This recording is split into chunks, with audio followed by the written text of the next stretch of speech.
Hello guys, welcome back to my channel Earth Mom Reactions. मैं हूं ज्योति और welcome है आप सभी का मेरे चैनल में। चैनल में नए हैं तो मेक श्योर चैनल को सब्सक्राइब ज़रूर कीजिए। वीडियो पसंद आई तो लाइक भी करिए। कमेंट सेक्शन में कमेंट करके ज़रूर बताइए कि आप सब लोगों को मेरा रिएक्शन वीडियो कैसा लगा। ऑल्सो अगर आप इस वीडियो के माध्यम से चैनल में नए जुड़े हैं तो यहाँ पर एक आपको बेल नोटिफिकेशन मिल जाएगा, उसको ज़रूर हिट कर दीजिए ताकि मेरे आने वाली हर वीडियो का नोटिफिकेशन आप सभी को सबसे पहले मिल जाए। क्योंकि मेरे बहुत सारी सब्सक्राइबर्स को कभी कभी मैसेज मिल ही नहीं पाता है, आई मीन मेरी वीडियो का नोटिफिकेशन, तो उसके लिए सबसे ज़्यादा ज़रूरी होता है कि आप लोग बेल नोटिफिकेशन को हिट करके रखें। तो चलिए दोस्तों, इसी के साथ हम लोग वीडियो में आगे बढ़ते हैं। आज का रिएक्शन वीडियो मैं बनाने वाली हूँ सचिन मनीषा के ऊपर। हम ये भी बात करेंगे कि मनीषा किस तरीके से बच्चे को ट्रीट कर रही है, किस तरीके से परवरिश दे रही है, क्या उसकी परवरिश सही जा रही है या फिर अगेन ये सिर्फ कंटेंट के इस्तेमाल के लिए एक और बच्चा यहाँ पे बलि का बकरा बन गया है। इस सारे मुद्दे के बारे में विस्तार से बात करेंगे, लेकिन आप लोगों को बिना स्किप करे हुए वीडियो नहीं देखना है। आधा अधूरा वीडियो देखने के बाद प्लीज़ कंक्लूजन तक मत पहुंचा कीजिए या फिर कमेंट करने मत आया कीजिए। पहले पूरा वीडियो शांति से देखा कीजिए, उसके बाद कमेंट सेक्शन आपके लिए ही है, आप आके अपना पॉइंट ऑफ व्यू वहाँ पे शेयर कर सकते हैं। चलिए, ये तो हो गई हमारे रिएक्शन वीडियो की बात, लेकिन इसी के साथ साथ आप लोगों के साथ ये वाले सूट का भी रिव्यू मैं शेयर ज़रूर करना चाहूँगी। ये एक कॉटन का सूट है, लेकिन माइंड ब्लोइंग है। बहुत ही कंफर्टेबल कॉटन है और खूबसूरत इतना है। मस्टर्ड कलर है, नेक में इस तरीके का वर्क हुआ है, स्लीव्स में भी आप देख सकते हो, यहाँ पे भी वर्क है और यहाँ पे भी नेट का पैटर्न है। इसका दुपट्टा भी बहुत ही सुंदर है, इस तरीके से पूरे दुपट्टे में थ्रेड वर्क हुआ है। और अगर बात करें इसके बॉटम की, तो बॉटम भी इसका प्लाजो दिया हुआ है बॉटम में, और इस तरीके से बॉटम में भी नीचे नेट का लेस लगा हुआ है जो कि बहुत खूबसूरत लग रहा है। ये इसका फुल लेंथ फोटो है, तो आप जाके इसे डेफिनेटली एक बार चेकआउट ज़रूर करना। मुझे भी बहुत सुंदर लगा, फिटिंग वाइज भी बहुत अच्छा है, फैब्रिक भी बहुत अच्छा है। तो आप इसे पार्टी फंक्शन में भी, अगर आपको सिंपल सोबर कपड़े पहनना पसंद है तो आप इसे डेफिनेटली ट्राई कर सकते हैं। तो इस सूट का लिंक मेरे इसी वीडियो के कमेंट सेक्शन में पिन मिल जाएगा। ऑल्सो चैनल का कम्युनिटी पोस्ट भी चेक कर लिया करो, वहाँ पे मैंने और भी बहुत सारी चीज़ें लिंक शेयर किए होते हैं, तो अगर उनमें से भी आपको कुछ पसंद आ रहा है तो आप वहाँ से भी जाके डेफिनेटली चेकआउट कर सकते हैं। तो चलिए, without any further delay video में हम लोग बढ़ते हैं आगे। शुरुआत करते हैं कल के व्लॉग से, क्योंकि कल का व्लॉग ही होते आज कहाँ पे पहुँच गया।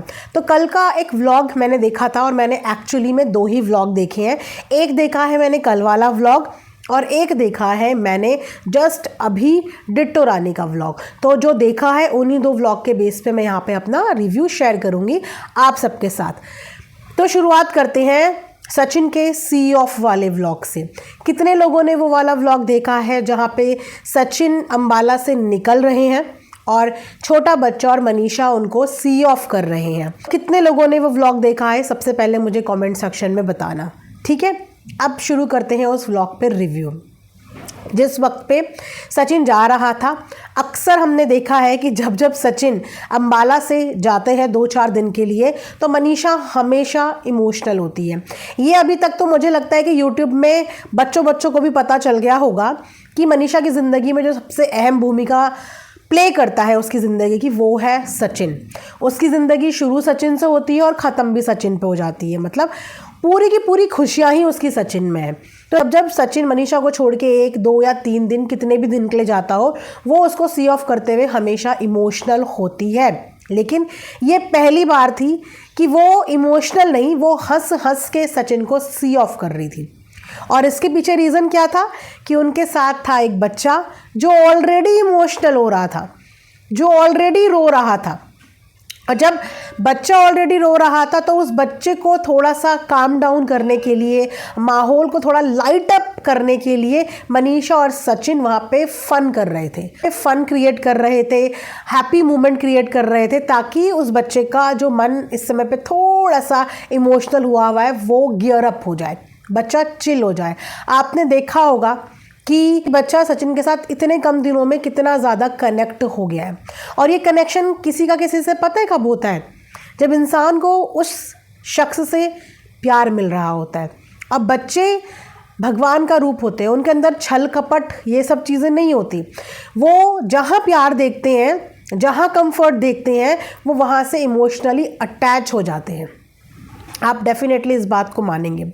इसी तरीके से हमारे पेट्स भी होते हैं, जो उन्हें प्यार करता है वो उनका साथ, उनका पीछा कभी छोड़ते ही नहीं है, क्योंकि यहाँ पे हर इंसान, चाहे वो इंसान हो चाहे वो जानवर हो, प्यार का भूखा होता है। तो वो बच्चा सचिन के जाने पे रो रहा था, इससे अपने आप में ये प्रूव होता है कि सचिन के साथ उसका इतने कम दिनों में अटैचमेंट हो चुका है।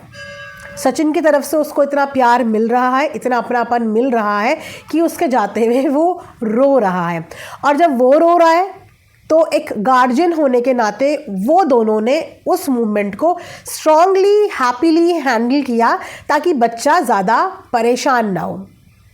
जो मनीषा सचिन के जाने पे हमेशा रोती हुई नज़र आती थी, वो ज़बरदस्ती ज़ोर ज़ोर से वहाँ पे हंस रही थी, और इसका रीज़न उसने बाद में एंड में बताया कि मुझे रोना तो बहुत आ रहा था, लेकिन मैं ज़बरदस्ती और ज़ोर ज़ोर से हंसने लग रही थी ताकि जो माहौल है वो थोड़ा सा लाइट अप हो जाए।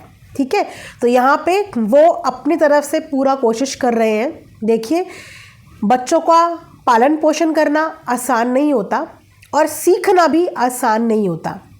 जब एक बच्चा एक माँ की गोद में आता है ना, 9 महीने पेट में रहने के बाद जब माँ की गोद में आता है, तो उस माँ से भी परवरिश के टाइम पे बहुत गलतियाँ होती हैं, लेकिन वो अपनी छोटी छोटी गलतियों से चीज़ें सीखती है। और जब दूसरा बच्चा उसकी ज़िंदगी में आता है तो उसकी परवरिश के टाइम पे उससे कम गलतियाँ होती हैं, लेकिन पहले बच्चे के वक्त पे एक माँ से बहुत सारी गलतियाँ होती हैं। क्यों? क्योंकि उसका वो फर्स्ट टाइम होता है, वो फर्स्ट टाइम माँ बनी होती है, फर्स्ट टाइम एक बच्चे को परवरिश दे रही होती है, तो उसको बहुत सारी चीज़ें बच्चों से रिलेटेड नहीं पता होती। अभी इस बच्चे को सचिन मनीषा की ज़िंदगी में आए हुए गाइस कितने दिन हुए हैं? बहुत कम दिन हुए हैं, लेकिन इतने दिनों में भी जो कनेक्शन उन्होंने बिल्ड कर लिया है वो ऑफ कोर्स तारीफ़ के काबिल है। हाँ, कुछ गलतियाँ हुई हैं उनसे, ऑन कैमरा दिखी हैं, और उन गलतियों को सुधारने के लिए उनको बोला जाएगा, लेकिन उनसे परफेक्शन की उम्मीद नहीं कर सकते, क्योंकि वो अभी पेरेंट्स बने ही नहीं हैं, है ना। उनकी ज़िंदगी में बच्चा अभी आया है, धीरे धीरे उन्हें पता चलेगा कि बच्चे को क्या क्या चीज़ें चाहिए होती हैं, बच्चे को किस तरीके से हमें संभालना होता है, उसकी क्या क्या ज़रूरतों का हमें ख्याल रखना पड़ता है। और अगर आप लोग इसमें कंट्रीब्यूट कर पाएँ तो और भी अच्छी बात है, आप उसको सलाह दे सकते हैं, चीज़ें समझा सकते हैं। और ऐसा भी नहीं है कि मनीषा आप लोगों की चीज़ों को सुनती या समझती नहीं है, वो अपनी ऑडियंस की बात का मान रखती है, रिस्पेक्ट करती है आप लोगों की, तो आप लोग भी उसे ये चीज़ें समझा सकते हैं। जैसे कि जिस समय पे वो सी ऑफ कर रहे थे, बच्चे के पैर में चप्पल नहीं थी, है ना। हालांकि ये एक बहुत बड़ा मुद्दा नहीं है, लेकिन बच्चे के पैर में चप्पल नहीं थी, तो उस चप्पल के लिए भी कमेंट सेक्शन में आप लोगों ने उसको कॉल आउट किया, उसको समझाया, जो कि अच्छी बात है। अक्सर हमने तो मनीषा को भी सी ऑफ करते समय नंगे पैर तक बाहर तक आते हुए देखा है, तो इन बच्चों को ना कहीं नंगे पैर रहने की आदत होती है। लेकिन हाँ, एक माँ होने के नाते, एक गार्जियन होने के नाते, क्योंकि बच्चा मनीषा अपने पास ले आई है, तो इन छोटी छोटी चीज़ों का ख्याल रखना, क्योंकि बच्चे की तबीयत अगर ख़राब होगी तो भी रिस्पॉन्सिबिलिटी और झेलना मनीषा को ही पड़ेगा। ठंड का मौसम है, मेक श्योर कि बच्चे को आदत होगी नंगे पैर घूमने फिरने की, क्योंकि होती है, गांव वगैरह के बच्चों को चप्पल ज़्यादा प्यारी नहीं होती। इनफैक्ट छोटे बच्चों के पीछे तो चप्पलें ले लेके पीछे भागना पड़ता है। कभी कभी तो हमें उन्हें देख के इतना स्ट्रेंज लगता है कि इतनी ठंड हो रही है, फ्लोर इतने ठंडे हो रहे हैं, ये कैसे बच्चे हैं यार, लोहे के बने, कि इन्हें ठंडी महसूस नहीं होती। होता है कि नहीं होता?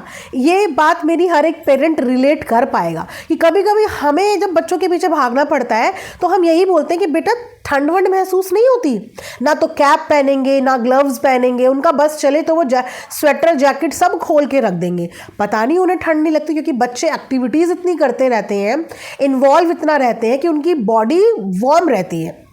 लेकिन हाँ, पेरेंट्स हैं तो पेरेंट्स हमेशा कोशिश करते हैं कि बच्चों के साथ लापरवाही इसीलिए ना हो क्योंकि बीमार पड़ेंगे तो फिर हमारी ही रातों की नींद उड़ने वाली है। तो विंटर्स के मौसम में ख़ास तौर पे ख्याल रखना, क्योंकि बच्चे की जगह भी चेंज हुई है, पानी भी चेंज हुआ है, तो इसीलिए ध्यान रखना। बीमार होगा तो रातों की नींद क्या, दिन का चैन, सब कुछ खराब हो जाएगा। तो पैरों में उसके सॉक्स हों जैसे जैसे विंटर्स बढ़े। और यस, कपड़ों के लिए भी कॉल आउट किया जा रहा था कमेंट सेक्शन में। हालांकि हमने देखा था कि मनीषा और सचिन उसके लिए बहुत ही अच्छे कपड़े लेके आए थे, जिन कपड़ों के लिए डिट्टो रानी ने कहा था कि हो इतने महंगे कपड़े, इतने में तो मैं पता नहीं कितना खजाना ले आती। तो हो सकता है कि अभी विंटर कलेक्शन उन्होंने बच्चे के लिए ना लिया हो, तो उसके लिए विंटर के कपड़े भी जल्दी से जल्दी ऑर्डर कर दो, क्योंकि खाना पानी माहौल सब कुछ चेंज होता है, तो फिर बच्चे की तबीयत अप डाउन ऊपर नीचे चलती रहती है। और बच्चे बहुत लापरवाह होते हैं, उनके साथ ये उम्मीद बिल्कुल मत करना कि वो अपना ध्यान खुद कर लेंगे। आजकल के बच्चे बहुत लापरवाह होते हैं, उनके साथ तो माँ को 24 घंटे, मतलब मैं ये भी देखती हूँ किसी किसी के बच्चे 10th 12th तक हैं, उसके बाद भी उनकी मम्मियों को बच्चों के लिए एकदम एक टांग पे खड़े होते हुए मैंने देखा है। अब खाना खा लो, अब जूस पी लो, अब ये स्वेटर पहन लो बेटा, जैकेट पहन लो बेटा, बाहर कैप पहन के जाओ। ऐसे आजकल बच्चे हैं, तो इन बच्चों का ख्याल रखना पड़ता है, बात बात पे टोकना पड़ता है। तो उसी तरीके से बच्चे का थोड़ा सा इन चीज़ों में भी ध्यान रखो। और बाकी बहुत अच्छे से मनीषा और सचिन मैनेज करने की कोशिश कर रहे हैं। उनका ये फर्स्ट एक्सपीरियंस है, धीरे धीरे डेफिनेटली वो इस चीज़ को सीख जाएंगे, समझ जाएंगे।